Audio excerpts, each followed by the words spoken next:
Esta transmisión fue grabada vía remota durante la contingencia por COVID-19. Le pedimos a nuestro auditorio su comprensión por cualquier falla que pueda presentarse en el audio o en la continuidad de este episodio. Por favor, quédense en casa. Laika Notebooks. No todos los círculos son redondos. Planta Libre, el único podcast de arquitectura amigable para los y los no arquitectos, con @MariaNeón, Edmundo Terán y Úrsula Schuhoff. Un podcast de Portavoz.tv.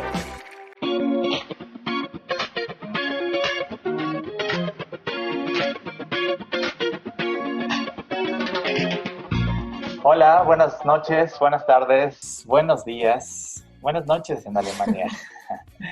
Estamos en Planta Libre Podcast, su podcast favorito para los y los no arquitectos. Este día no va a estar Marea Neón, le mandamos saludos especiales a Marea y a Fernanda que no nos pudieron acompañar, tristemente, pero tenemos una invitada de súper lujo y antes de pasar y presentarla como se debe, quiero compartirles nuestras redes que ya la mayoría conoce, pero vale la pena mencionar. Plantalibre.podcast en Instagram, @plantalibre- en Twitter y Plantalibre Podcast en Facebook. Y bueno, como parte de la dinámica que lanzamos hace algunas semanas de Open Book, recibimos el trabajo de la arquitecta Alicia Sánchez, que nos generó mucha entusiasmo y mucha alegría recibir este trabajo y decidimos invitarla para que nos comparta de viva voz su experiencia, todo el trabajo que ha hecho en la parte académica y en la recta final de su tesis de maestría. Y bueno, pues Alicia Sánchez, bienvenida a Planta Libre Podcast. Hola, muchas gracias. Qué lindo estar aquí. Qué gusto platicar contigo, Alicia. Eres arquitecta egresada de la Universidad de Nuevo León Sí. y actualmente estás en una ciudad que se adelanta 7 horas a la Ciudad de México. Platícanos en dónde te encuentras. Estoy en Weimar, Alemania, conocida también como la primera ciudad de la Bauhaus. Bien. ¿Por qué estás allá? Estoy estudiando una maestría en urbanismo, o bueno, más ya estoy acabando, pero a esto vine aquí. Okay, cuéntanos, ¿cómo fue que llegaste? O sea, ¿por qué Weimar? O sea, entiendo, terminas la carrera de arquitectura, ves algunas opciones, ¿no? Y de repente digo, a ver, Weimar, de entrada yo debo aceptar que no sabía que fuera una universidad que estuviera vigente. Por supuesto que está en el corazón de todos los arquitectos, ¿no? Por haber cumplido hace un par de años. Ya más de 100 años. Sí, cumplió 100 años, en el 19, si no me falla, ¿no? Sí. Entonces, seguimos su historia, ha tenido un gran impacto en la humanidad, no solamente en la arquitectura, sino en muchas artes, en muchas disciplinas. Pero, a ver, platícame, porque a mí me interesa mucho saber por qué elegiste esa universidad y cómo está la cosa. Pues yo acabé de estudiar arquitectura en el 2016, ya hace unos años, y me dediqué a arquitectura propiamente por unos años, pero realmente nunca es lo que me vi haciendo. Yo siempre tuve un gusto por el urbanismo, ya sea por la escala o por las otras maneras de abordar la ciudad. Entonces, yo siempre supe que quería hacer eso, pero en Monterrey realmente no hay mucha como oferta laboral en urbanismo, ni siquiera de pasantías o algo así. Entonces yo sentía que lo que me tocaba hacer era estudiarlo y pues empecé a ver mis opciones y nunca estuve cerrada a estudiar en el extranjero. Al contrario, siempre me había llamado mucho la atención como el viajar y el explorar otros entornos y otras culturas. Y yo ya había tenido un acercamiento con Alemania antes y me dediqué a buscar universidades en Alemania. Y para mi sorpresa la Bauhaus estaba abierta. Yo también pensé que estaba cerrada. Disculpe, la cerramos por la Segunda Guerra Mundial. Temporalmente. Pero sí, ya lleva varios años abierta. Y pues como arquitecto te llama muchísimo la atención que esta universidad esté abierta. Y tenía también oportunidades de estudiar en inglés aquí, entonces pues me decidí a aplicar. Okay. Pero no es la universidad que todos conocen, o el edificio icónico de la Bauhaus, es el primero. Entonces, no es el que está el modernista ni nada, es el amarillito. Sí, ahorita proyecto algunas imágenes, pero vaya, es un edificio que tiene ya 105 años o tal vez un poco más, ¿no? O sea, qué interesante estar pisando sitios tan históricos, ¿no? Con tanta carga cultural que tiene ahí. Una mexicana estudiando urbanismo, haciendo una maestría, ¿y de qué se trata? ¿De qué se trata la maestría? La maestría tiene un nombre muy largo. Es como, si lo hago en español, es diseño y... bueno, en inglés es Integrated Urban Development and Design. Pues es más como un diseño íntegro no, como más integral del urbanismo. Y pues la verdad no me, ¿cómo le puedo decir? Porque hay varias maestrías en urbanismo en la Bauhaus y hay una que es en específico como de diseño urbano y así, y no me aventé esas porque pues son en alemán, pero sí me llaman mucho la atención y ya que estoy aquí se ven interesantes. Pero esto es más como de planificación y de cómo verlo de una forma integral y realmente a mí lo que siempre me ha llamado la atención desde que estudié arquitectura y que aquí veo la posibilidad de que sí se puede hacer es como la investigación urbana y es básicamente lo que más me ha llamado la atención el estar aquí. Oye, aunque sí. No, adelante. Ay, perdón. No, como un dato muy, muy curioso. Ahorita la universidad tiene varias carreras y varias maestrías y no se cierra simplemente a arquitectura. O sea, tienen ingenierías, tienen tanto ingeniería civil como ingeniería digital y así. Y muchas de esas personas no saben qué es la Bauhaus. Y es muy interesante, es muy interesante ver que para ellos es como una universidad normal o como cualquiera, pero sí, muchas personas que estudian en la Bauhaus no saben la historia de la Bauhaus. Wow, increíble. Oye, y estás terminando ya la tesis, estás a unas horas prácticamente de presentar la tesis. Platícanos y aprovechamos como ensayo de qué se trata tu tesis, cuál es el tema, cómo lo abordaste y por qué también. Pues como decía, a mí siempre me ha gustado la investigación más que el diseño o la planificación urbana. Y yo quería abordar el tema de la violencia de género en México, que es un problema muy grande que está pasando en todo el país ahora. Y bueno, que no es algo nuevo, pero que se ha estado casi prolongando y mutando, ¿no? En diferentes lados. Pero yo quería investigar ese tema y quería poner también a la ciudad como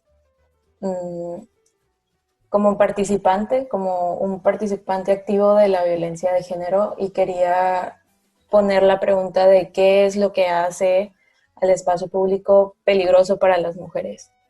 Entonces, el tema de mi tesis es básicamente eso, el investigar qué es o cuáles son los factores, ya sea sociales o físicos en un espacio o factores culturales que hacen que las mujeres no nos sintamos seguras en el espacio público. Y lo encerré en la Ciudad de México porque pues es donde hay más investigación y pues era la primera vez que hacía una tesis, entonces quería también tener como un espacio más investigado que otro, aunque me hubiera encantado hacerlo de Monterrey. Pero sí, o sea, esa básicamente es mi tesis, Okay. esa pregunta. Oye, y contrastando un poco, ¿cómo te sientes tú en el espacio público en estos últimos 2 años que has estado allá? No sé, tal vez si has viajado a otras ciudades o propiamente en el campus o en tus recorridos día a día. ¿Sientes una gran diferencia en la seguridad en tus traslados? ¿Cómo consideras que se aborda la seguridad del espacio público en otra ciudad? O sea, de repente podemos pensar que siendo Alemania una ciudad tan avanzada, un país tan avanzado y teniendo pues una apertura, ¿no? en el desarrollo, pues sea un poco como una escuela de eso en todos lados, ¿no? Pero ¿tú qué experiencia has tenido? Es algo fuerte porque últimamente, y de hecho lo he hablado enfrente de la universidad, en México yo me sentía o me siento en peligro por ser mujer, o sea, y me pongo restricciones al usar el espacio público por mi género o por mi identificación de género. Y aquí yo me siento insegura por ser migrante, por verme también diferente. Y es un tema que he hablado con otros amigos y amigas que venimos de diferentes partes del mundo y que pues sí hemos sufrido un tipo de discriminación por el lenguaje o por cómo nos vemos. Y pues el tema del racismo ahorita en Alemania es un tema un poco, no tabú, pero que no se habla, y el que no se hable es el que lo normaliza. Claro. Entonces, pues mi situación aquí es que pues por ser mujer no me siento discriminada, pero sí por otros aspectos. Entonces, pues no es que me sienta mejor aquí o allá. Y definitivamente la seguridad o la manera en la que se tratan estos casos sí es muy diferente a México. O sea, el tema de denuncias, el tema de planes estratégicos en contra de y la participación ciudadana. Pero sí cambia basándose en pues otro tipo de discriminación. Ok. Oye, y ahorita estaba pensando, el espacio público, por supuesto, influye mucho en la percepción de seguridad de un individuo, ¿no? Cualquiera, independientemente de la edad o de la identidad de género, puede sentir miedo de transitar en una calle oscura, con poca visibilidad, etcétera, ¿no? Y eso es algo que los arquitectos y urbanistas trabajan, identifican y mejoran. Pero esa mejora en el espacio público no necesariamente mejora en la discriminación racial. O sea, me parece que es todavía más complicado cómo podrías abordar, o me parece que es un paso adelante, cómo podrías abordar, mejorar un espacio público en lugares donde se siente o se percibe una discriminación racial. No había pensado en eso. ¿Tú qué crees que es lo que están haciendo? Si es que hay alguna preocupación mínima, yo creo que sí, a la verdad no se platica, no se habla mucho, pero se sabe que existe. ¿Y cómo podría solucionarle? ¿Qué herramientas hay? Pues yo pienso que todo depende del contexto en el que se hable de discriminación por ser mujer o discriminación por ser migrante. En el tema de México, pues sí han habido muchos proyectos para la erradicación o para tan siquiera disminuir la violencia de género en los espacios públicos. Hay un proyecto que se llama Camina Segura en la Ciudad de México que, bueno, se basa básicamente en mejorar el aspecto en espacio público y hasta ahora creo que ha dado un poco de como resultados, pero es porque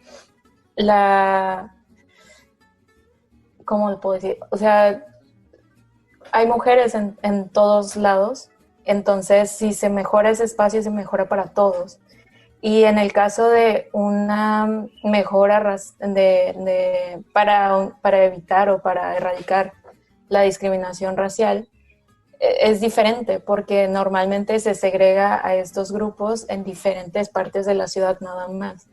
Entonces se vive discriminación porque vivimos alejados de donde podamos encontrar trabajos o una mejor educación, etc.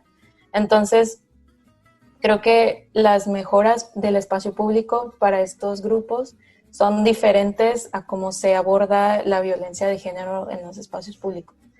No sé si estoy dando como... No, por supuesto. O sea, sí, o sea, yo recuerdo un poco, yo estuve algunos días en Berlín, ¿no? Y bueno, muchas ciudades en todo el mundo van haciendo esas colonias de migrantes, ¿no? O sea, digo, en todos lados hay un barrio chino, en todos lados, en muchos lados hay un barrio italiano, ¿no?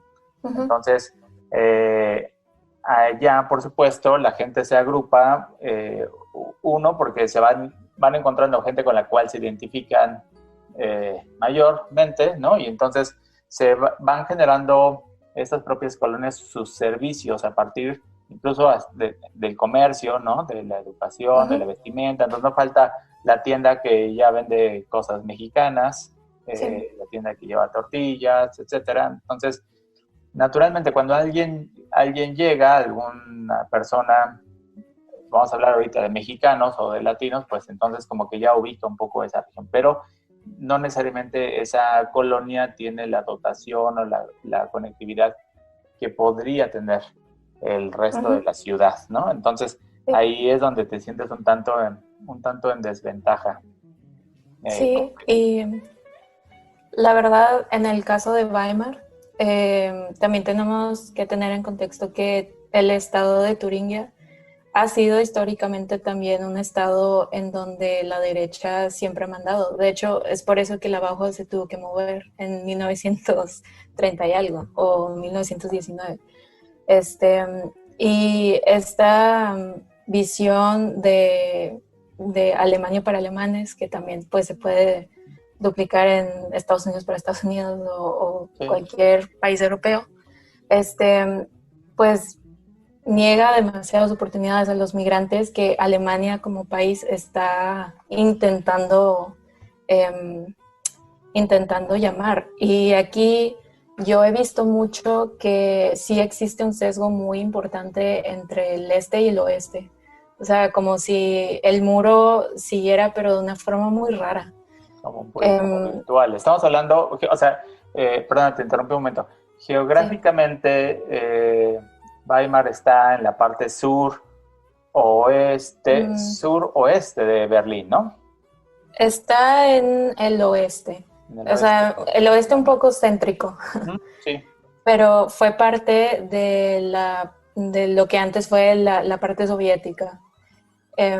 Y ahora, pues Turingia no es uno de los Turingia es el estado y no es uno de los estados más ricos o más que provee a Alemania monetariamente, o es más un estado un poco sesgado.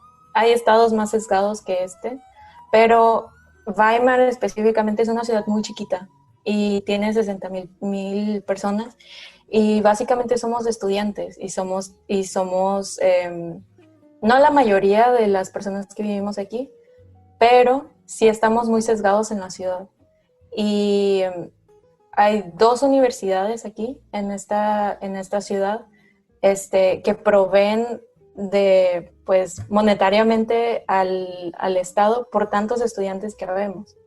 Entonces, en esta ciudad tan chica, se puede ver bien claro la segregación de personas. O sea, las personas más ricas pues viven en el centro, las personas que viven del estado, que tienen departamentos de bien chiquitos pero proveídos por el estado, viven en la periferia, si se puede llamar así, Y los refugiados viven en otro pueblito que está cerca de Weimar. Entonces, a mí me da mucha tristeza, pero se puede ver muy claramente cómo está sesgada esta ciudad. Y también, pues, se puede ver que la institución que provee al Estado con tantos estudiantes no nos protege como debería de protegernos. Porque, pues, sí han habido ataques a estudiantes y sí han habido, pues, cosas no tan... sí, pues, Sí, ha habido mucha difíciles. discriminación. Claro, sí. Ajá. Pero como urbanista a mí se me hace muy interesante verlo en una escala muy pequeña, porque entender a la Ciudad de México es imposible. O sea, tan siquiera para una persona, ¿no? Es demasiada gente, demasiadas cosas pasando. Y en esta escala a mí tan siquiera se me hace un poco más como fácil de ver todo lo que vemos en los libros, ¿no? Pero pues tal vez estoy poniendo como una visión muy, muy oscura de Weimar, Sí. pero realmente es muy interesante verla. O sea, es muy interesante verla porque tiene demasiada historia para ser tan chiquita. O sea, llegó a ser hasta la capital de Alemania antes de los nazis. Y tiene demasiada cultura, demasiado todo, pero es muy, muy pequeña.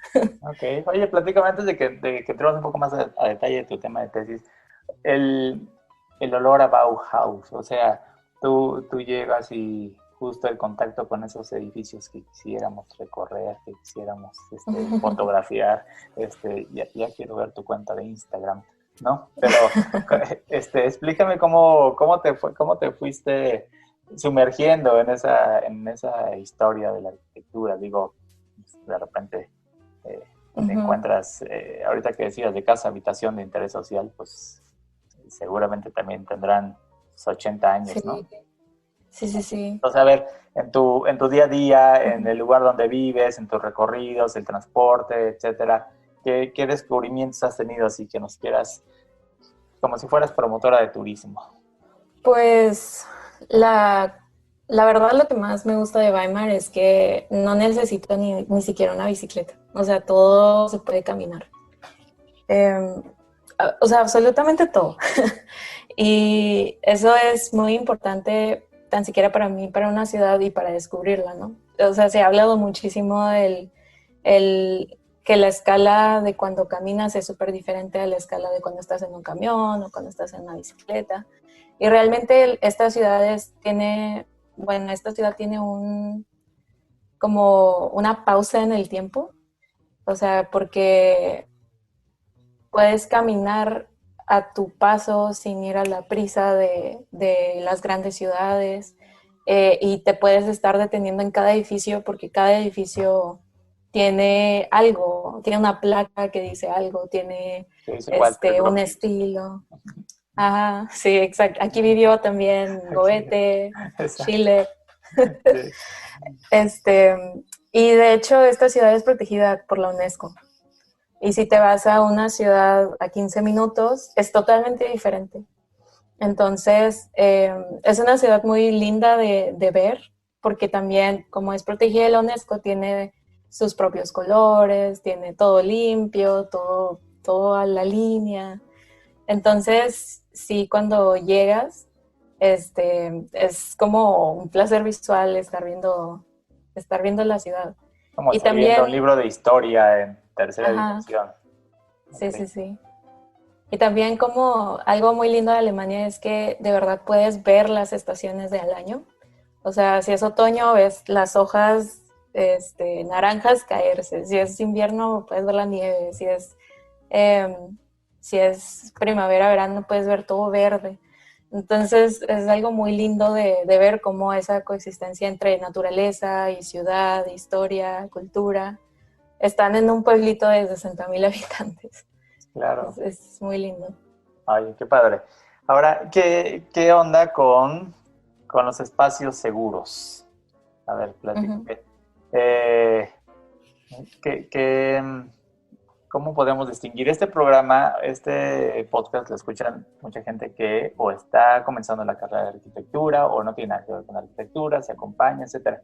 Y de repente no identificamos cómo es que alguien se puede sentir seguro, gracias a qué, ¿no? ¿Qué hace falta en un espacio para poderlo, a lo mejor, certificar como ciudad segura o como sendero seguro, ¿no? Uh-huh. ¿Qué debe tener? Pues hay muchos coeficientes que marcan eso, ¿no? Hay coeficientes de pues, las personas que trabajan y tienen estos derechos, pues ya lo tiene, o sea, tiene un espacio más seguro que el otro, o la movilidad, o yo qué sé. Pero realmente, tan siquiera en mi opinión, un espacio seguro es en donde básicamente, perdón, me distraí. Sí, un espacio seguro es en donde una persona no se sesgue de hacer algo o de conocer su propia ciudad por su situación física en el espacio, ¿no? O sea, y esto es un tema muy político, tan siquiera en mi opinión, porque depende de tu situación con el espacio en general, o sea, también depende de tu ciudadanía, depende de tu género, depende de tu estatus, depende de todo lo que has aprendido alrededor, ¿no? Entonces, hay un libro muy bueno que habla de espacios justos y de movilidad justa, que a mí me gusta mucho, que se llama Mobility Justice, de Mimi Scheller.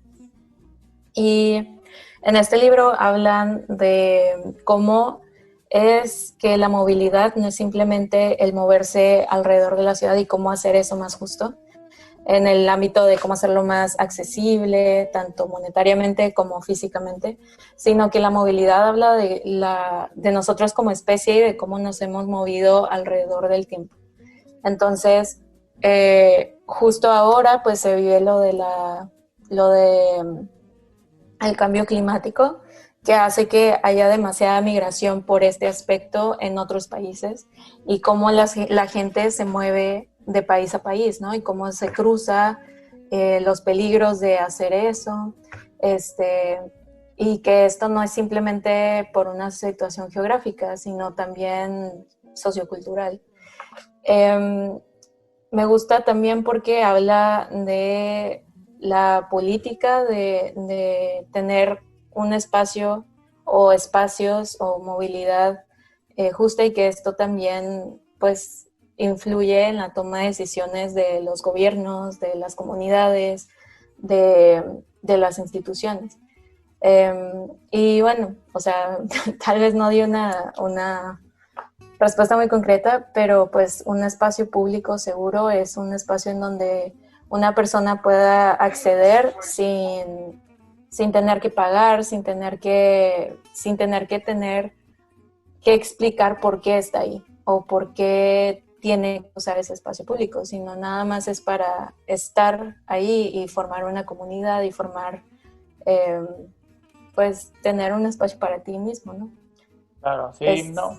Es que justo estaba pensando en muchos sitios que se van renovando, ¿no? En centros urbanos, en donde ya hay una buena combinación entre transporte público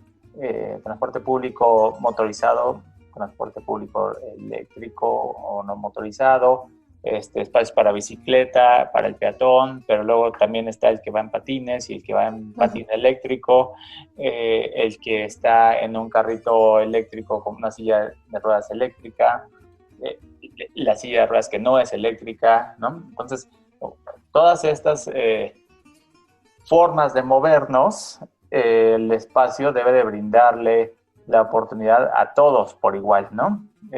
Creo que venimos de ciudades, o venimos de ciudades de hace muchos años donde cruzar la calle era muy peligroso. Y esta invención que ahora está en criticada del puente peatonal, ¿no?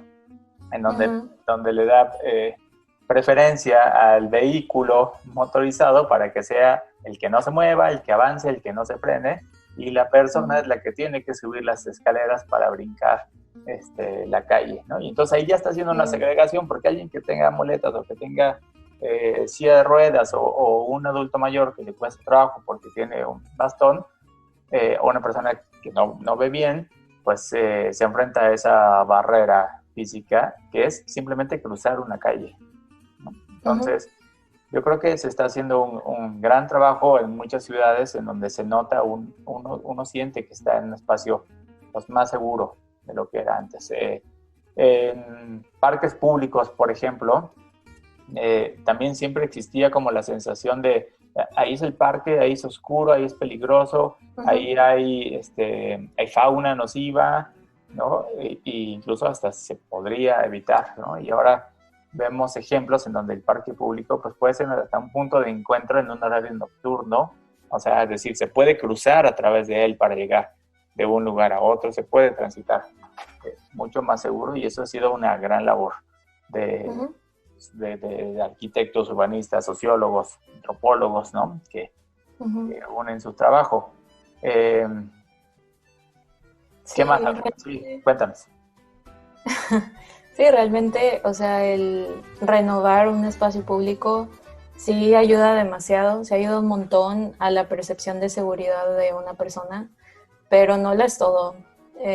Y definitivamente, pues existen propuestas que deben de ser interdisciplinarias, porque una ciudad no se puede ver simplemente del ente del diseño, aunque no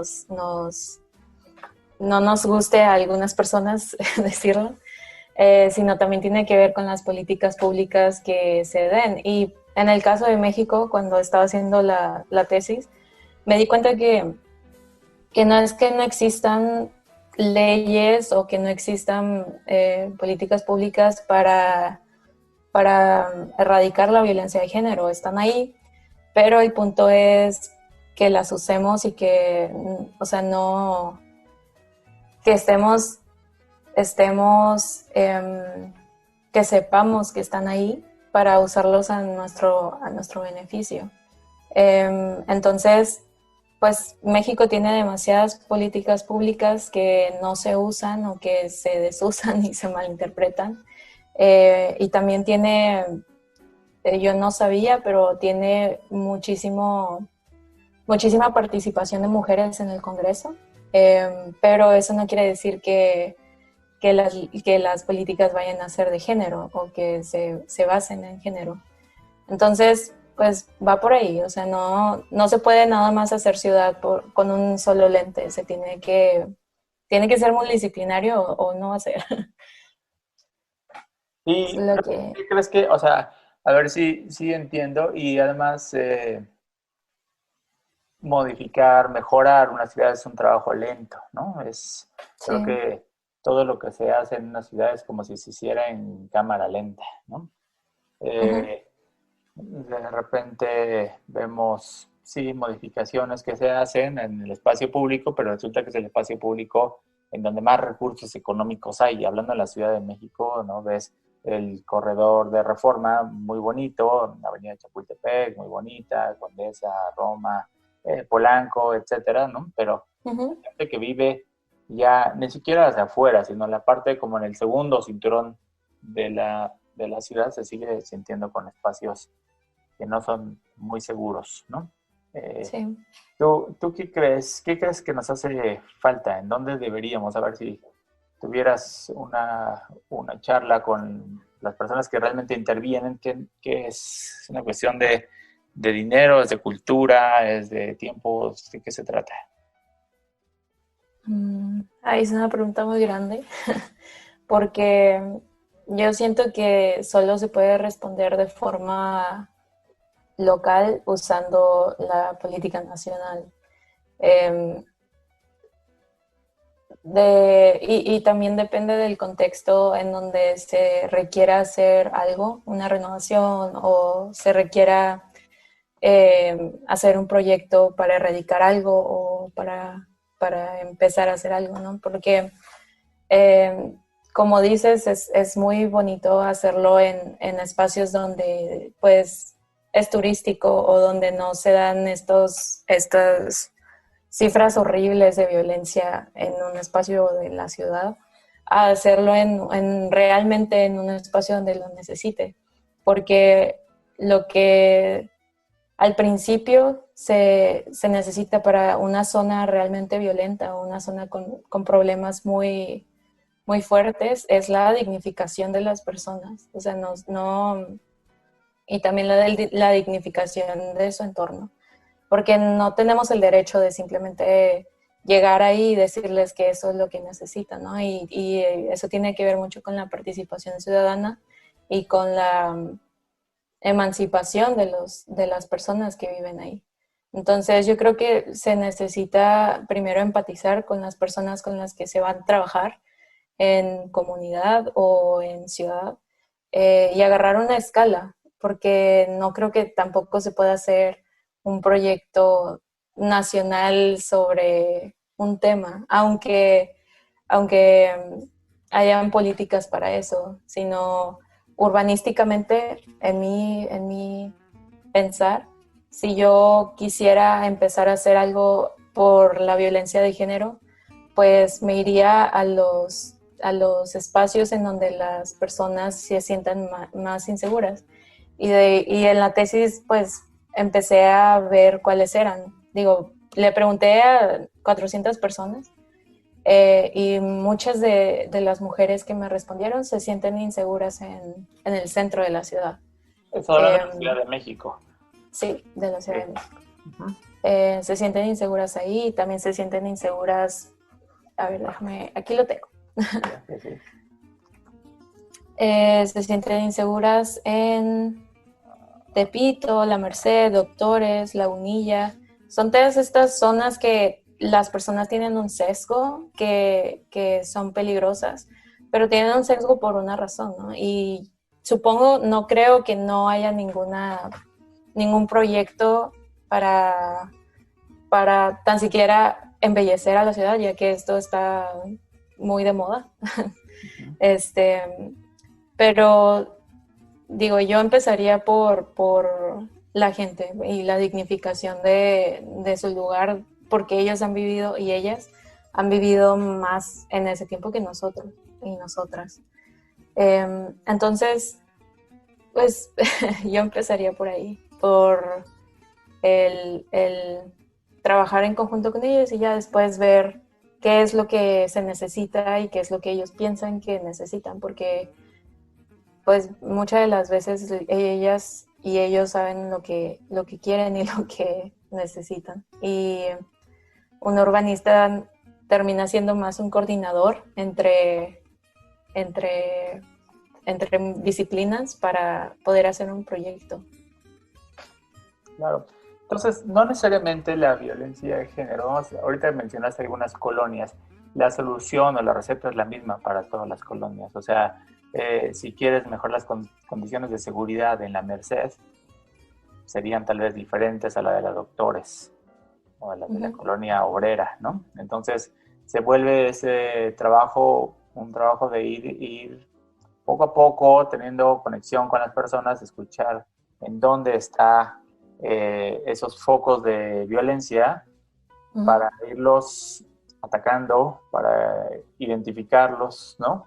Para ir ayudando y por supuesto, bueno, pues el arquitecto, el urbanista, el sociólogo son una parte de la solución, ¿no? Pero sí, no necesariamente todo. Sí, y como dices, es un trabajo bien lento, porque si bien, o sea, entre colonias puede ser diferente la manera en la que las personas perciben inseguro su espacio. Y pues imagínate en el norte, por ejemplo en Monterrey, es bien diferente el cómo las mujeres ven el espacio público y lo que se necesita para sentirse seguras que en la Ciudad de México. Y tiene que ver por todo el entorno geográfico en el que se está. Y pues nuestro país tiene demasiadas problemáticas y y pues el sentido de estar en peligro es diferente en el norte que en el sur, que en el centro. Entonces, pues sí, es un proceso bien complejo, bien complejo, y que no se debe de hacer por una sola persona porque pues no se puede. Se necesitan demasiadas disciplinas para poder hacer un proyecto, para poder empezar algo que realmente ayude a la situación o a la percepción tan siquiera, a la percepción de seguridad de un grupo de personas, no simplemente de las mujeres o yo qué sé. Pero sí, o sea, yo no sé, no te podría contestar esa pregunta de qué es lo que se necesita ya, porque necesitaría tener un territorio o una colonia en específico y poder saber cuál es el problema realmente ahí para poder empezar a decir que se necesita esto o que falla lo otro. Claro. Voy a aprovechar para leer esta cita que pusiste en el documento que nos compartiste. Está interesante, ¿no? Con la que cierra este documento, que dice: la complejidad del urbanismo no yace solo en la cooperación entre edificios, regulaciones, políticas y o manifiestos. Es un estudio que necesariamente debe ser multidisciplinario. Una persona no puede simplemente estudiar al urbanismo, debe vivirlo y no olvidar bajo ningún motivo que el urbanismo viene y existe para las personas. Uh-huh. Así es. ¿Qué sigue contigo, Alicia? Mañana, a ver, platícanos, mañana cómo va a estar. A ver, ¿te despiertas? Ay. A ver, eso está padre. A ver, ¿cómo va a estar tu día? Mañana, de entrada, mañana es lunes 18 de octubre. En este momento para ti son las 10:20. Sí, de la noche ya. Ok, entonces terminaremos aquí y a ver, platícanos pues, inmediatamente qué sigue para ti mañana y después ya te proyectas un poco al mediano plazo. Pues ya mañana acabo la maestría básicamente. Mañana es mi defensa de la tesis y pues es a las 3 de la tarde de aquí, pero es a las 8 de la mañana allá. Entonces, pues ya, pues nada más creo que mañana voy a estar todo el día ensayando qué voy a decir. Y ya a las 3 de la tarde pues decir lo que tenga que decir y que me den la crítica que me deban de dar. Y pues esperar al resultado y realmente a mí me gustaría trabajar un rato acá, si es que se puede, pero me gustaría trabajar en la municipalidad y ver qué pasa. Ok, está bien, ojalá, o sea, es decir, no tienes planes de regresar pronto o no inmediatamente, es decir, no la próxima semana, estar por acá de vuelta, ojalá te puedas integrar porque, pues, qué padre regresar Sí. un tanto a la ciudad en la que hiciste la maestría, pues aplicar tus conocimientos, ¿no? Entonces, Sí. está Sí. increíble, te va a ir muy bien, segurísimo. Gracias. Sí, espero. Sí, yo sí quiero regresar a México. No podría quedarme aquí toda la vida. Pero sí, a ver si puedo quedarme un poquito más, nada más. Claro, muy bien. Yeah. Qué bueno, Alicia. Muchas Pues, gracias. no, hombre, por supuesto que de parte del equipo de Planta Libre y la gente que nos escucha en el futuro, pues estaremos mandando todas las buenas vibras para ese día tan importante que es mañana. Gracias. Siempre ese día es como importantísimo, es un día en donde sueñas mucho con que llegue ese momento, ¿no? Sueñas mucho pensando en cómo va a ser, si se va a ir la luz, si ahí no hay pierde de que no exista transporte porque vas a llegar caminando, ¿no? Pero bueno, al final yo creo que es simplemente, como dices, una defensa, es un trabajo que ya está hecho, ya está revisado, ya está avanzado, ya está aprobado, ¿no? Entonces, creo que es una muy buena manera de cerrar este ciclo, ¿no? Entonces. Sí. Muchas gracias por invitarme. No, hombre, encantadísimos y bueno, cuando gustes estaría padre que nos acompañes, platiques un poco de tu experiencia del día de mañana, ¿no? Alicia, Sí. A ver, ¿qué nos quieres compartir? ¿Hay forma de conectarte? ¿Alguna red que nos quieras compartir? Lo que tú te sientas cómoda. Pues realmente no tengo nada más que Instagram, Ok. pero puedo decepcionar a la gente porque no tomo muchas fotos ni subo muchas cosas. Pero por ahí me pueden contactar. Es Asflix, ASFLIX. Ok. Y por LinkedIn. Ok, Alicia por haber, Sánchez. sí, empresas, gobierno de la Ciudad de México, tenemos una arquitecta Háganme muy solicitud, preparada, por favor. exactamente, sí, exactamente. Muy bien. Muchas gracias. En LinkedIn estás como Alicia Sánchez Sánchez Fonseca. Fonseca. Muy bien. Sí. Pues qué bueno, Sí. qué gusto platicar contigo y pues, Gracias. te agradezco infinitamente. Y yo igual, muchas gracias. Muy bien. Bueno, pues nos despedimos. Muchas gracias a todos por escuchar Planta Libre Podcast. Es un placer. Nos gusta mucho lo que hacemos y nos vemos pronto. Hasta luego. Bye.